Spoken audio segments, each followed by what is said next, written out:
So we may be getting closer to the bottom of that UPS charter plane that unloaded 30 busloads of people at night at the Harrisburg, Pennsylvania Regional Airport. It turns out that UPS has converted planes for passengers as charters.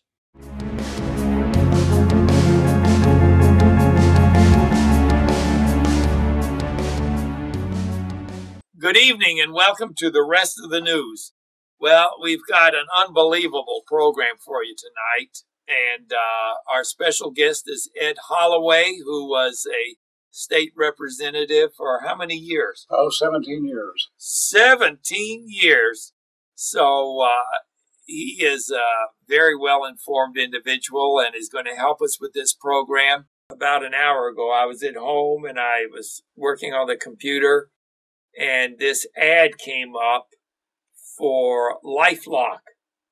And it says, if you're not careful, you're putting a welcome mat out to let people have everything you got. Right. That, of course, LifeLock is for identity security, where people steal your identity. And it says, if you don't have LifeLock, it's like you're putting out a welcome mat for anybody to come and take everything you got. This is one of the problems with technology that's come in, because the internet and other things, if you put anything on there, including Facebook, Google, any of the other things, it's something that is available to anybody. And it's like putting it on a billboard. And when you're doing banking and other personal things on that, and it's really impossible. And same thing with credit cards. Yeah. There are individuals now that are putting devices on pumps at the gasoline station, individuals in the restaurants and others taking your information, selling it to others. Yeah. And it's a growing industry, and it's billions of dollars are being lost by individuals. Ed said that he heard an interview with a commercial pilot last year who refused to sign a non-disclosure agreement that allowed him to break FAA regulations, but lost his job in his refusal. He was to fly refugees in from some Middle East country into JFK in the middle of the night, bypassing security. No Syrian refugees in the Garden State. Why? Because I don't trust this president and his Homeland Security Department or State Department to vet these folks. Because even the FBI director says with their database, his FBI director, Jim Comey, said, we don't have the data on these folks to be able to do the right kind of background checks. We know that they've been placing refugees in states, including ours, without even communicating to us. Well, let me stop you here. Well, we were just watching a few minutes ago this video by Bill Still. He made this one number 462, I believe it was. 462 is correct. Yeah. 462. So he's on Fox News with Bill O'Reilly, and he says, Obama is bringing in lots, maybe thousands of Muslims with, as far as we can tell, with no vetting. And he doesn't tell the governor. Chris Christi is the governor of New Jersey. He didn't tell Chris Christi that he's bringing them in, didn't give him a list. Right. There was no vetting to see if they're terrorists or not terrorists. He just says, boom, and here comes a UPS plane in with thousands of refugees on them, and they get off the UPS plane and go and get on buses, and they're gone, and nobody knows where they went. Now, what's happening here is very serious, because we've got a thing. Let's bring it to a local level. Yes. Let's bring it back to Kentucky. And if I look at what's going on, that they're moving more and more refugees particularly into Jefferson County. The primary movers in this are Catholic Charities and the Kentucky Refugee Ministries. But they're reaching out to these immigrants that are coming in, and they are receiving large federal grants for the support system that you're talking about that comes in. The government doesn't do it. Yes. The states aren't involved. Well, what happens is that in that process, we're bringing these people in, and then it later becomes a problem for the state and others in all of the support. And currently, Use an example of our school system. There are currently 50 different cultural groups and over 100 different languages being spoken in Louisville. And we're not surprised because the endless numbers of Iraqi, Afghanistan, Syrians, and others that are coming in, and we've got those in this conflict, and some of it's been going on for 20 or 30 years.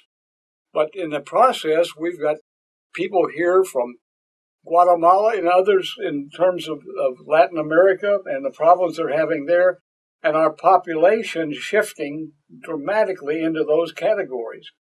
And let me make it clear that not all Muslims are terrorists and bad, but at the same time, they are equally, the good ones, are equally intimidated by their own religious groups with the radicals, and they have a serious problem in trying, if they, for example, become individuals who report the information, then they become subjects to terroristic attacks. And they're right in the middle of it. So all of these things are combining together. And if you look at what we've got with the homegrown terrorists, and San Bernardino is a classic example.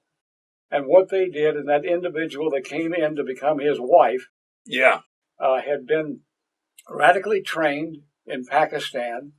And then the FBI has had a tremendous problem going through the research on her background and everything else about it. And there was an interesting story that came out of India.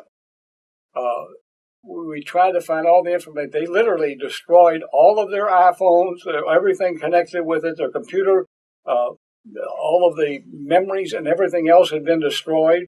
And there was no records of any of their contacts at all.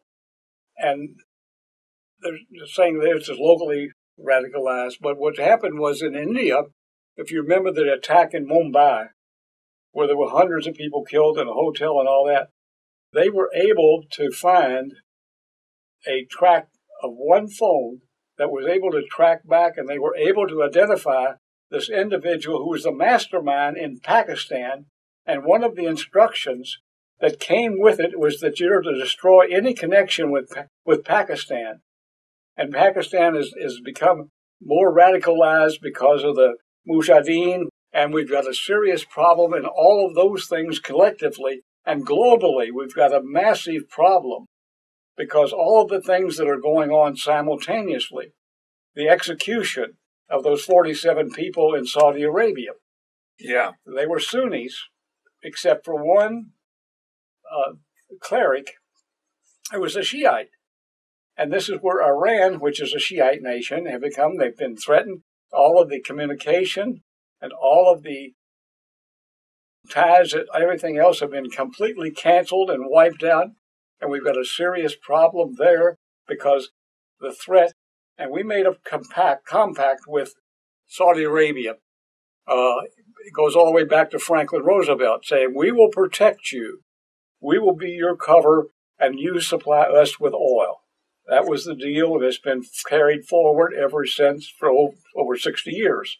But we still had to pay for the oil. And that's right. But at the same time, we had an access to a supply, which allowed us to knock off a lot of our domestic production. And then we've got this situation. But if this thing escalates, and again, everything's global. You look at the situation with North Korea. North Korea has just set off a hydrogen bomb. A hydrogen bomb is equal or greater than an atomic bomb, but it's much smaller, and they can be placed on the end of a missile. They've developed the missiles.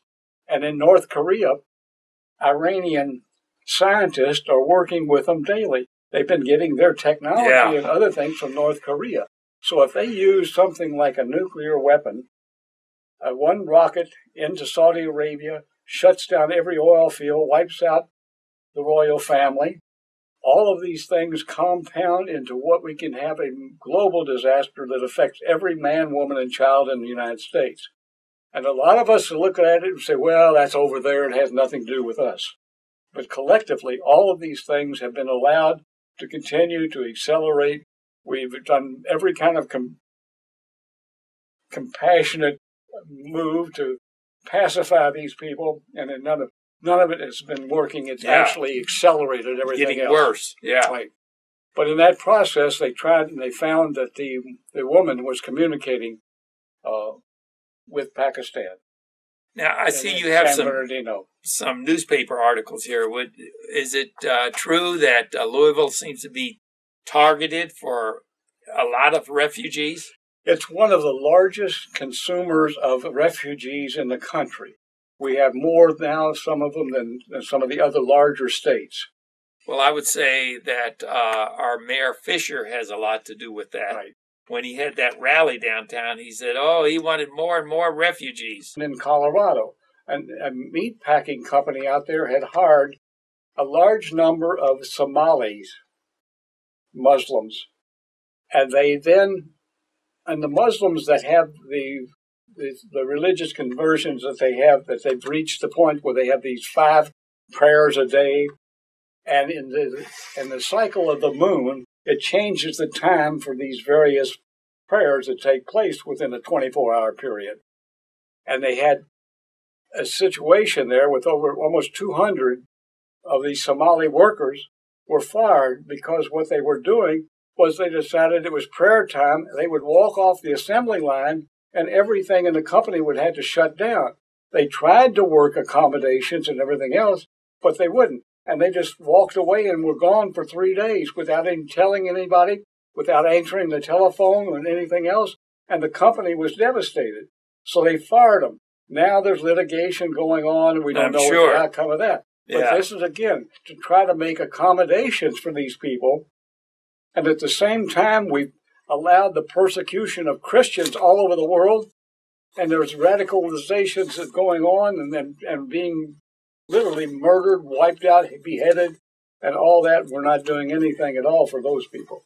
A lot of this is coming out of the Democrat Party. Right. Okay? Fisher's a Democrat. He's opening the city for more and more Muslims. And then, of course, Obama's a Democrat, and he's the one that's behind a lot of this Muslim influence. And, of course, Brashear, the former governor, was a Democrat too, and he opened the Kentucky up for more and more refugees. So I think, and of course, we just recently had this vote on the omnibus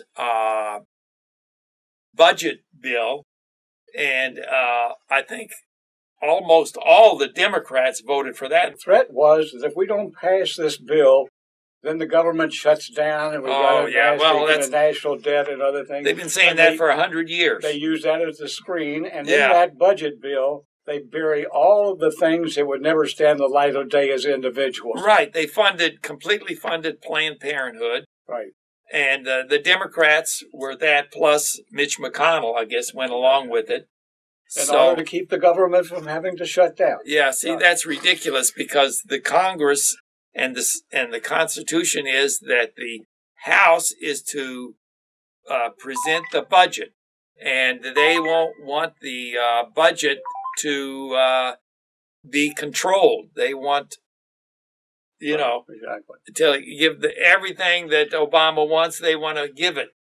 But this is another worry where they get the people in line because they bury into that all the little pork bills individual members of Congress have promised the people back home.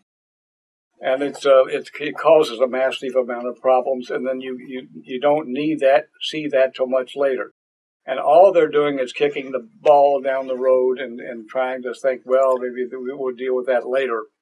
Well, this San Bernardino massacre that we just experienced from the Muslim terrorists. Because there's no way to check their background. Well, yeah. They have literally checked out and destroyed any records that exist in the existing countries they're from. And at the same time, they have been able to capture the actual equipment and the blanks of all of the passports so that they're no longer having false passports. They can produce the real stuff, and nobody has a way to check that out. So